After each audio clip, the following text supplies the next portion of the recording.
Hong Kong സ്വർഗവാതിൽ തുറന്നു തന്നു നിങ്ങൾ ഹോങ്കോങ് തെരുവുകളെ. ഹോങ്കോങ്ങിൻ്റെ അവന്യൂ സ്റ്റാർസ് എന്ന ഫോട്ടോ പോയിന്റിലാണ് ഞാനിപ്പോൾ നിൽക്കുന്നത്. ഇപ്പോൾ ഒരു വണ്ടി വന്നു, ഒരു ചെറിയ ബോട്ട് വന്നു നിന്നു. ഹോങ്കോങ്ങിലെ ഒരു പ്രധാനപ്പെട്ട ഭാഗമാണ്.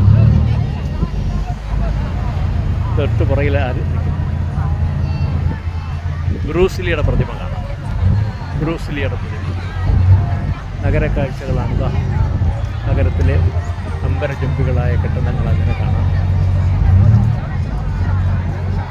ഇന്നിപ്പോൾ ഒരു മഴയുടെ കോളുള്ളത് കൊണ്ട് മഴ ഒരു ചെറിയ ക്ലൗഡിയായിട്ട് കാണുന്നുണ്ട്. സന്ധ്യസമയം അടുത്താണ് ഞാൻ നിൽക്കുന്നത്. ഹോങ്കോങ് എന്ന് പറയുന്ന മഹാനഗരം 462 ദ്വീപുകൾ ചേർന്ന് എടുത്തിട്ടുള്ളതാണ് പറയപ്പെടുന്നത്. ചേർന്നാണ് ഹോങ്കോങ് പറയപ്പെടുന്നത്. പ്രത്യേക കറൻസിയും കാര്യങ്ങളുമാണ്. ചൈനയുടെ നിയന്ത്രണം ഉണ്ടെങ്കിൽ തന്നെയും ഹോങ്കോങ് ഒരു പ്രത്യേക അഡ്മിനിസ്ട്രേഷനിലാണ് പോകുന്നത്. ബ്രൂസ്ലി സ്റ്റാച്യു, ജാക്കിച്ചൻ്റെ സ്ഥലമാണ് ഹോങ്കോങ്. സ്വർഗവാതിൽ തുറന്നു തന്നു ഐവി ശശിയുടെ സിനിമ ഓർക്കുക.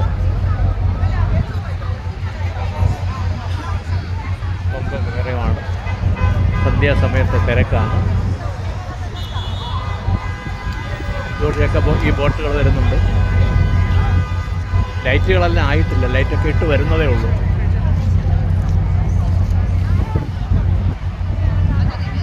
കാഴ്ചകൾ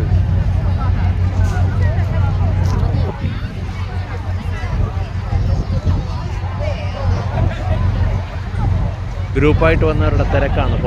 ഗ്രൂപ്പായിട്ട് ഫോട്ടോ എടുക്കാൻ നിൽക്കുന്നവരുടെ തിരക്ക്.